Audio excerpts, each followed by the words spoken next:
All right, we are down to video 3 of 3 on 11/17. So we're looking at, who is this? Oxy.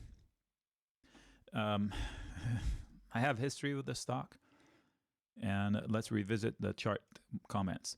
Once they lost 55, this was target 1, this was target 2. They're right in the middle of those two. That last week, filled this yellow box. So this yellow box is no longer like this. So I would take that out. Tells me that it's been filled. There's another one down here. So there's a good chance they continue to sell the rallies until they hit closer to 45. I mean, it's not a bad deal here from a chart perspective. It's just, I worry about all this junk. This is probably when Buffett was interested in it, and I was begging people not to chase it up there, but they all did. I told these people, you're going to be stuck there for years. And I'm physically right now. That's been, quote, years. It's more than a year, right? So I personally would sell puts to own shares at or below this yellow box. Then at least I would guarantee myself having priced out most of this, and I would only do half of a position. And their P&L is not bad. The company is not bad. It's just a matter of stock price action. A rally into 58 will get me out of the stock. 58 plus or minus is going to be difficult. Palo Alto Networks, it's a good start.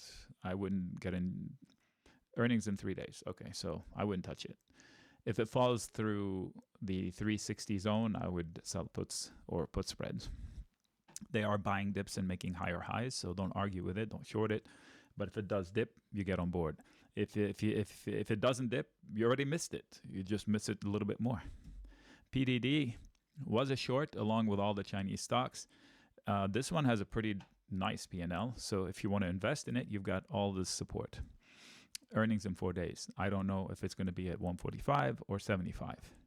If you lose, I mean, 95 should be solid support, but if you lose it, which is 88, I don't know where it goes. I honestly don't know. Look at the, okay, so here's my problem with this stock. If you call yourself an investor, right? This is a year. Look at how active it is in a year. And look at how not active the P&L is. This is a solid P&L. That's a year and 1 month and 1 quarter. Look how solid the P&L. Why does it trade like it's going and out of business every day? Okay, so why am I investing in it? If I invested in it for 5 years and didn't scalp out of it completely when it goes foolish, I didn't do anything in 3 years. Like you can slice the line in the middle. Meanwhile, it's gone to high heaven and hell a few times. It's just not an investment. Now, you're just timing the price action. That's what's going on with this one. Solid support below, incredible resistance above. I don't know how to trade this going into earnings. Palantir. I bought a put like I told you, not because I hate the company. You got a Timo alert to buy PDD. That's fine. That's funny. I call Timo Shamazon or Scamazon. So Palantir, we thought it was a good deal at every moment of the way, right? And then I said, maybe you missed it. And then I said, why don't you buy a few shares? If you plan on buying 100 shares, why don't you buy 10 to start? And then you would be involved. And if you do, then there's nothing to do up here. I was trying to make a point. I bought a put on Friday, put diagonal. Bought a put, sold a put. And I'm losing a little bit of money because I sold a put. The one I sold is making money right away. I'm trying to make a point. This company is on rails, okay? The P&L is fantastic. This last burst is because it got picked into the Dow or something. I could have sworn that headline came out like 3 months ago. Maybe I'm wrong. We shall soon find out. Okay, so, and the reason why I shorted it is based on valuation. This is a growth company, and I'm not evaluating its bottom line. I'm evaluating how fast the stock price is rising compared to its earnings, compared to its revenues, the sales, not the earnings. Okay, they're now at 55. So if you buy the stock, you're giving it credit for 55 years worth of sales. That's more than double or triple what it was before. It depends on what time you pick. And unless they said, we're going to double our sales in the next few months like NVIDIA did. NVIDIA said, we're going to make our sales plus 40% in 3 months. Then the stock took off 30%, and it had a high price to sales, but it was justified because it said its sales are going to double almost in 3 months. I don't think this one said that. The stock has rallied based on this induction into the Dow or something like that. Anyway, great company. Own it until high heaven. And if you're buying it here, you might be putting yourself into some short-term drama. We'll see if I'm going to lose. Was it $100? Is that how much it cost us to be in that trade? I can't remember. I have to go look at my money, at my setup. I'll update you on the progress. PayPal, too high for me. Okay, too high for me. Where would I consider it? Below 76 for me. Earnings are in 80 days. Yeah, it's just you missed it. The easy work has been done. Shortable, I mean, I guess the banks are rallying incessantly, and this is considered a bank at some point. So Visa, MasterCard are doing well. This one, it's fintech. This one rallies down. Okay, I have input. This one in 2022, this one and Square, and this one and Square, they followed Bitcoin on the way down. I was like, why is it trading like it's going out of business? If you don't believe me, check this out.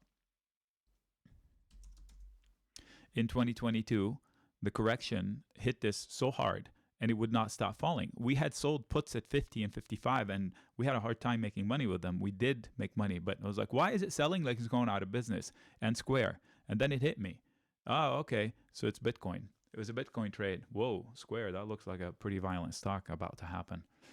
So PayPal, great company, buy the dip. Yes, up here, it's not for me. Qualcomm, great company, buy the dip if it happens. This will follow NVIDIA for sure.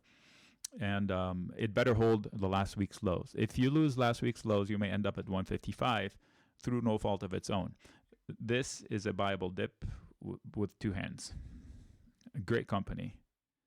And if you believe in mobile technology, mobile computing, this one is it.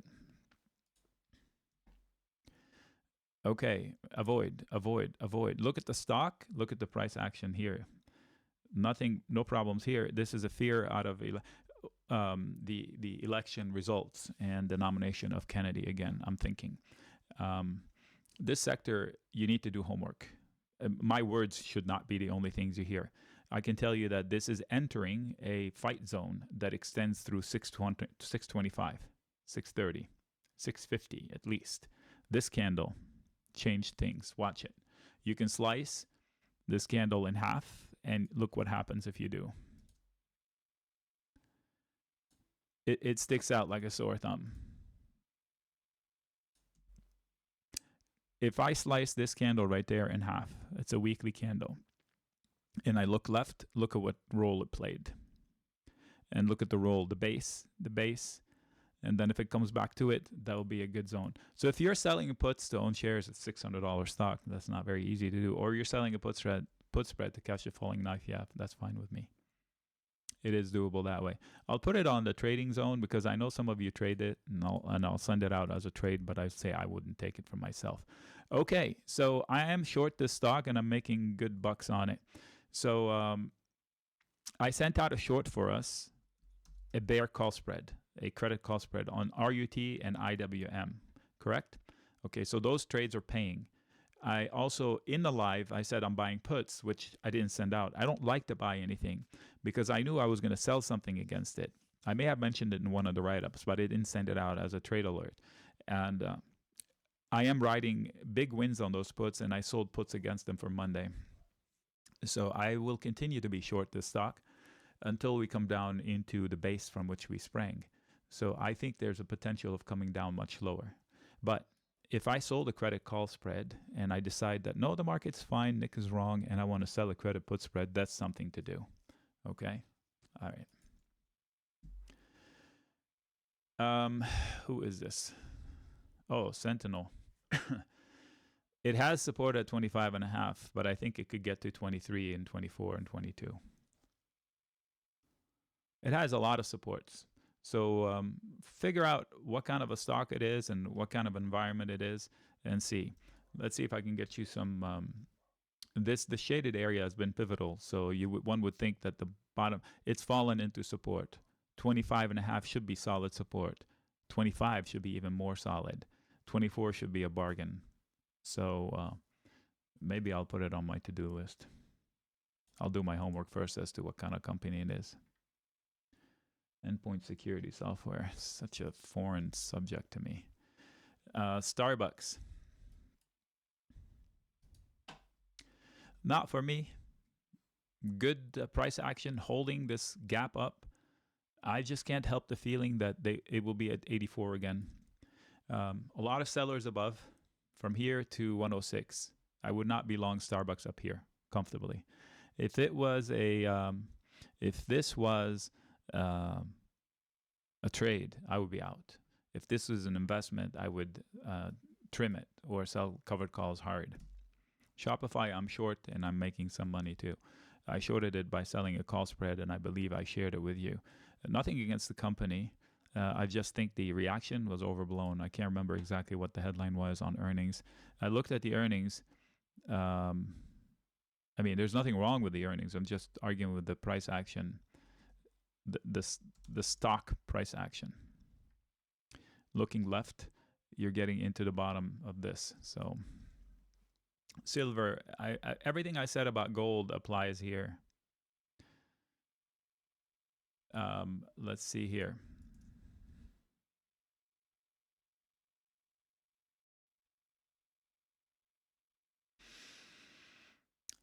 This is a daily chart, pretty top level. So you see how I said resistance, doable, support zone? So we're into the doable, and it is a support zone. And these purple lines may be the targets they're hunting. So I would not be surprised to see silver at 26. Okay, I wouldn't short it here, but if I shorted it through a credit call spread, I'm okay with that. Oh, that's why. Okay, now I understand why I put these arrows. Okay, let me do this.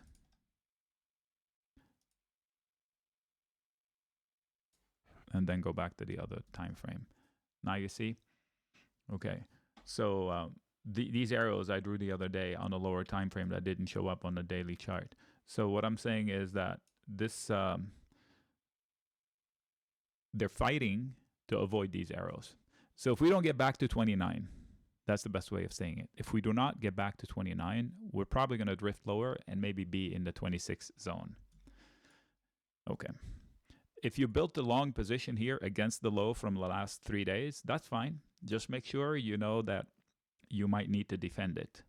And your rally into 28, 29, I would exit. That would be, I don't think we're going to get back to 30. SMCI, and I have a lot of people stuck in this, not from me. We went long on one dip, one of these dips, and the next day I sent out a note saying I'm closing the win because it gave us 40% of the maximum gains in one day. I said, I'm out. I don't know this company from Adam. So here's the scenario. I don't know why you're asking. I didn't read all the comments today, to be honest. I had a busy morning unexpectedly. If you're asking because you're stuck in it, every rally that gets me unstuck for a small loss, I would exit. But I can tell you that this is the kind of stock that could rally to 36 and I wouldn't know why. You know what I mean? It could be 10, it could be 30. I have no idea. You're at the mercy of this idiotic management team. They keep putting I don't think I've ever heard of a stock in danger of getting delisted twice, other than Novavax. So this is the kind of crap you can't trust for an investment.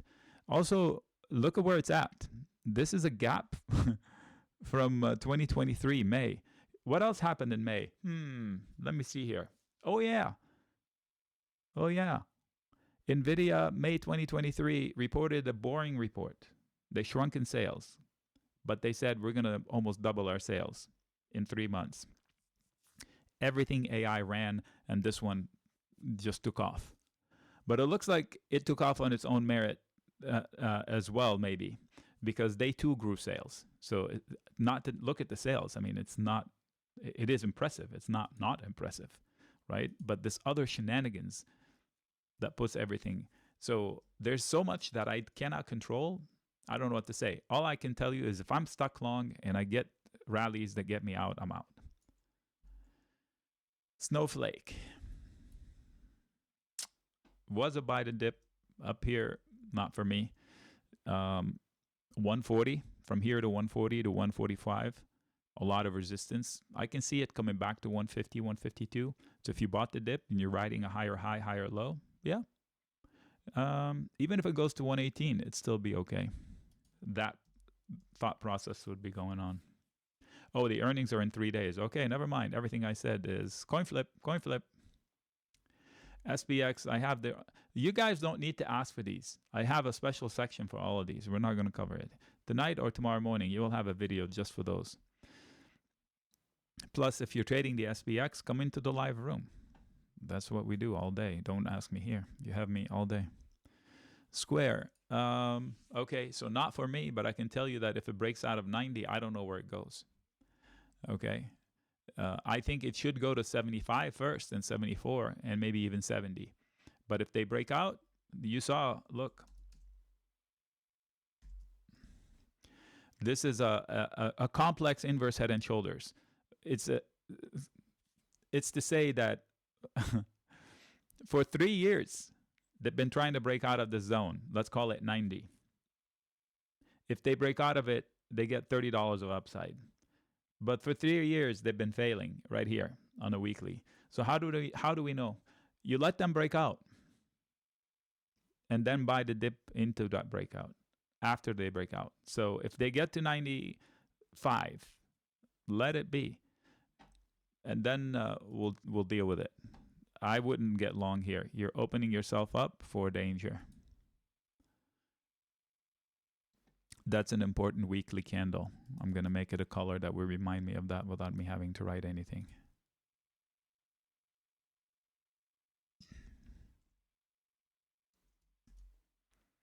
Buy the dip on this one. If you shorted it with a credit call spread, I understand.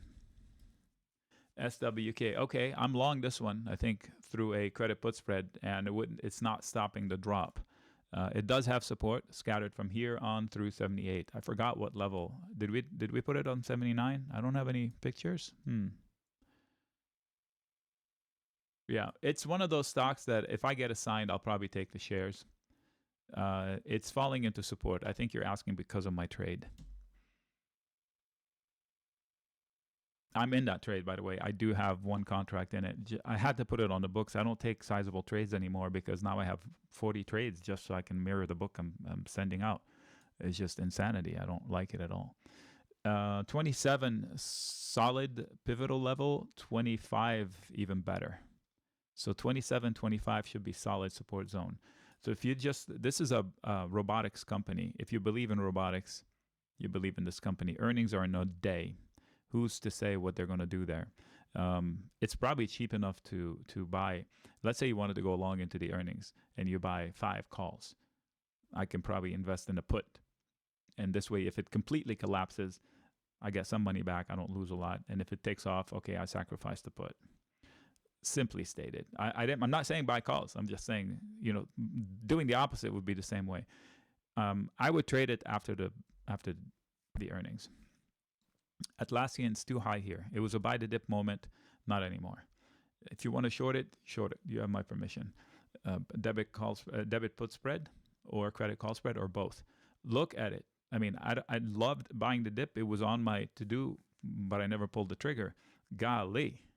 And the P&L is boring. So you know what? I'm going to look into it. Maybe that'll be a short candidate. Target. Nothing to do. Look at it. You have a super spike and super drop and then a zone inside that. So anything above 160 should be sell, sell, sell, exit, close, long. Anything below 145, start to think about going long. Anything below 137 is super solid support. You're stuck. You're range bound. Earnings in 3 days. That adds another coin flip. Tesla, I am short and making money. Let's see what happens. So the rally out of the U.S. elections is so stupid on Tesla. They're chasing it because Elon, he's not. There's no way the government is going to give Elon an advantage this overtly that he doesn't already have. Okay, and I think it's a shortable move because Tesla right now is a car company for at least another year. They're not going to bring in any income other than selling cars. he told us that. He kicked the can from a year to 2. As he said, 1 to 1.5 years and then 2 on something else. So anyway, there are no robots and no robotaxis for another year at least. So I think the move was overdone. Anybody that bought Tesla at 350 or 360 put himself in danger. Now, there is a way of Tesla on a weekly breakout to 480, I think. So if you're trading that, yep, that's legit. But I think you're wrong at this time. And I took a credit call spread at 480 to make my point. We did it live. I believe one person asked, and I said, all right, let's do it. Here's what it looks like. Was it 480 or 380? I have to look. But that's the point, is price action. I don't think it will be at X. I think it's easier for it to drift to Y. And it hit our target 1, which is low 300s that we had last week in the live room. If you lose last week's low, I think you come down to 280 or lower. That's a big if, but I think so. TSM. Is this the one that ARM bought? I mean, not ARM. Who did NVIDIA invest in? They took money out of one company, put it in another. Anyway, losing 188 is a disaster for the stock. Great company, great P&L, great management and all. Technically speaking, you need to get back to 192. Otherwise, you're at risk of going to 180 or lower, much lower. So this is a buy the dip moment for me. You can sell a put to own shares, or sell a put spread as a starting point for that. I would not hold calls. I would hold a call spread, a smartly placed one, combined with a sold put spread maybe. TTD, it was a short. I expressed the opinion as such, but I didn't take it for myself, I don't think. What does that say here? Too vulnerable up here, premium valuation for growth stock. Okay, so it was too vulnerable, and then we had the shenanigans from the elections. Why would it fall on election day? Oh, that was its earnings. Interesting. Okay, so here's what we can say. If it doesn't recover 125, it's probably going to 108. If it doesn't recover 125, it's probably going to 108. I don't know if that's exactly where I want to put this, but I think I see something up there. Okay.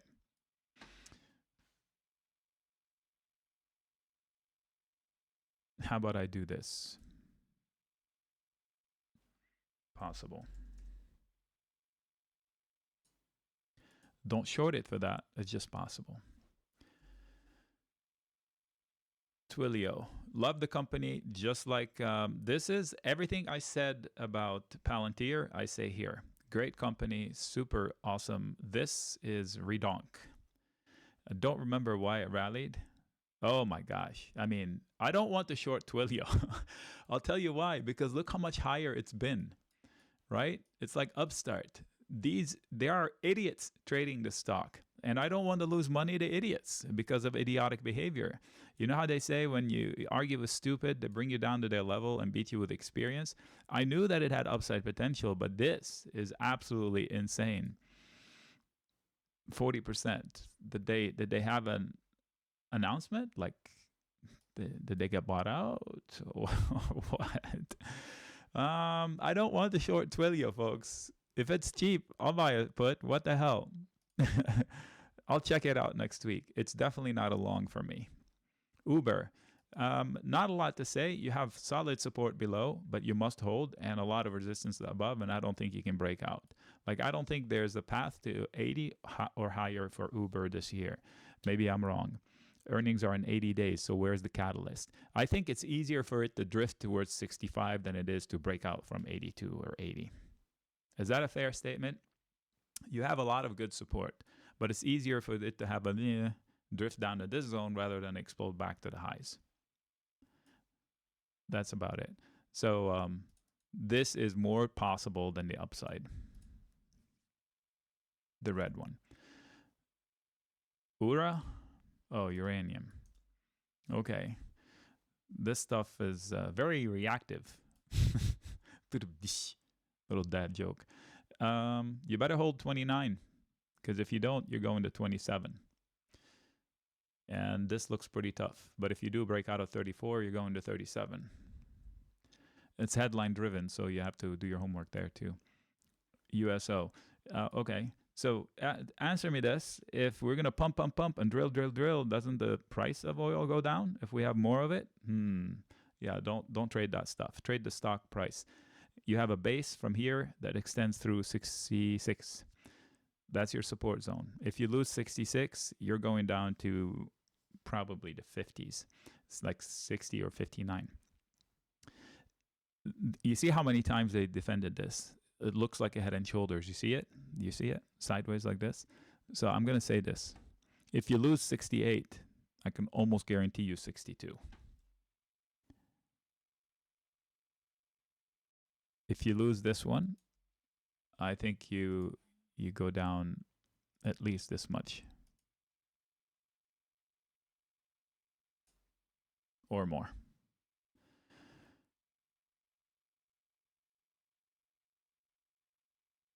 I don't understand WinP. Do I still host? You're in it. What do you mean, do I still host it? That's what we're doing right here. You read the write-ups? Let's pause the video. Okay. USO, if you're going long, make it a trade against the prior support. And I would exit into 74.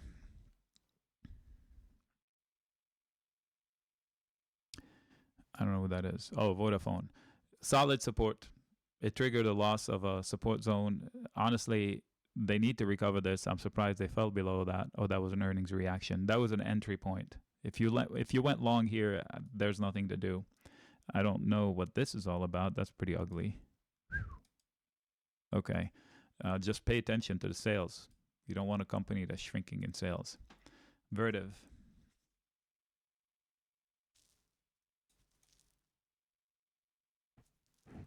They're buying dips into a trend. They're approaching that trend. On top of it, you have support at 114 or higher. So if you just bought the dip for a trade, okay, I get it. And if you take out the high, you will end up at 138. If they don't make a higher high, so if they don't take out 124-ish, then they might, okay, then they might